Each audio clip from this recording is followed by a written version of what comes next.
আমাদের শরীর একটা কথা বারবার বলে, কিন্তু সমস্যা হলো আমরা সেই সংকেতটাই বুঝতে পারি না।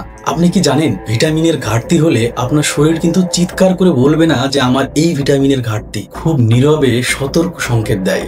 আর সেই সংকেতগুলি যদি আপনি মিস করেন, তাহলে আজকের ছোট সমস্যা আগামী দিনের বড় কিছু হলেও হতে পারে। আসসালামু আলাইকুম, welcome to my YouTube channel এবং ফেসবুক পেজ। আশা করছি সবাই অনেক ভালো আছেন। অনেকেই বলে যে ঘুম ঠিকঠাক হয় না, মাথার চুল পড়ে যাচ্ছে, ত্বক শুষ্ক হয়ে যাচ্ছে, সারাদিন ক্লান্তি লাগে। আর মজার ব্যাপার কি জানেন, 90% মানুষ এই বিষয়গুলোকে একদম নর্মাল হিসেবে অ্যাকসেপ্ট করে, কিন্তু এগুলো নর্মাল না।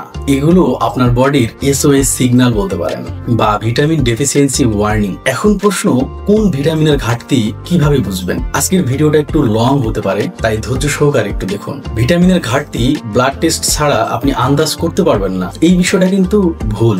শরীর স্পেসিফিক প্যাটার্নে সংকেত দেয়। যেমন ভিটামিন ডি ডিফিসিয়েন্সি হলে শরীরে ব্যথা, দুর্বলতা, হাঁটু বা কোমর ব্যথা, মুড অফ, ইরিটেবিলিটি এগুলো হবে। ভিটামিন B12 ডিফিসিয়েন্সি হলে মাথা ঘোরা, হাত পা ঝিনঝিনি, এক্সট্রিম উইকনেস, মনোযোগ ধরে রাখতে না পারা এগুলো হবে। ভিটামিন A ডিফিসিয়েন্সি হলে কি হবে? নাইট ভিশন কমে যাওয়া, চোখ শুকিয়ে যাওয়া, স্কিন রাফ হয়ে যাওয়া, এই সমস্যাগুলো কমন। ভিটামিন সি ডিফিসিয়েন্সি হলে কি কি সিমটম আপনি দেখবেন? বারবার ঠান্ডা লাগবে, ফেস ডাল হয়ে যাবে, ওন্ড হিল হতে সময় লাগবে, বা আপনার শরীরে কোনো ঘা হয়েছে সেই ঘা শুকাতে অনেক দেরি হচ্ছে। Iron plus folic acid deficiency, সারাদিন ক্লান্ত লাগবে, সামান্য হাঁটলেই শ্বাস ছোট হয়ে যাওয়া, চুল পড়ে যাওয়া, এই সমস্যাগুলো আয়রন এবং ফলিক অ্যাসিড ডেফিসিয়েন্সি হলে হবে। এগুলো র্যান্ডম না, শরীর জিরো কনফিউশনে এভাবে সিগন্যাল দেয়। বাট এখানে আসল টুইস্ট হলো, এগুলো অনেক সময় একটা ভিটামিনের সমস্যা নয়, বরং একটার ঘাটতি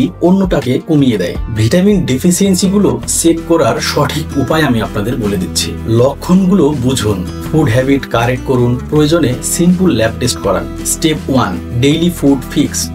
রোদে 15 থেকে 30 মিনিট থাকতে হবে, তাহলে আপনার শরীরে ভিটামিন ডি অ্যাক্টিভ হবে। ভিটামিন ডি নিয়ে আমার একটি ভিডিও আছে, কোন সময় আমরা রোদে দাঁড়ালে আমরা সঠিক ভিটামিন ডি পাবো, এই সম্পর্কে ওই ভিডিওটি আপনি চাইলে দেখে নিতে পারেন। তাহলে 15 থেকে 30 মিনিট রোদে দাঁড়ালে আপনার শরীরে ভিটামিন ডি অ্যাক্টিভ হচ্ছে। ডিম প্লাস দুধ প্লাস মাছ, এই তিনটা খাবার যখন আপনি খাবেন, তখন আপনার শরীরে ভিটামিন B12টা আসবে। লেবু প্লাস ফল, এই সোর্স থেকে আপনি পাবেন হচ্ছে vitamin C. Carrot plus vegetable থেকে আপনি পাবেন ভিটামিন A। পালং শাক বা লিভার থেকে আপনি পাবেন আয়রন।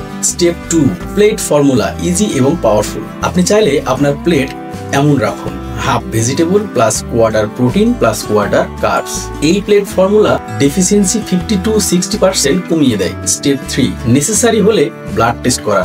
শরীর আপনাকে কখনোই মিথ্যে বলে না, শুধু সিগন্যাল দেয়। আপনি বুঝলে বাঁচবেন, না বুঝলে অসুস্থ হয়ে পড়বেন। আপনি নিজের ক্ষেত্রে কোন লক্ষণটি বেশি অনুভব করছেন, কমেন্টে লিখে জানাতে ভুলবেন না। আমি আপনাকে টেস্ট সাজেস্ট করবো ইনশাআল্লাহ, কারণ আমি একজন গ্র্যাজুয়েট মেডিকেল টেকনোলজিস্ট। আমার ডিজিজ ডায়াগনোসিসে হিউজ একটা এক্সপিরিয়েন্স আছে, সেই জায়গা থেকে আমি আপনাকে টেস্ট সাজেস্ট করব। ভিডিওটি ভালো লাগলে অবশ্যই বন্ধুদের সাথে শেয়ার করবেন। দেখা হবে পরবর্তী কোনো ভিডিওতে। সে পর্যন্ত সবাই ভালো থাকুন, সুস্থ থাকুন। আপনার সুস্বাস্থ্য কামনা করছি। আল্লাহ হাফেজ।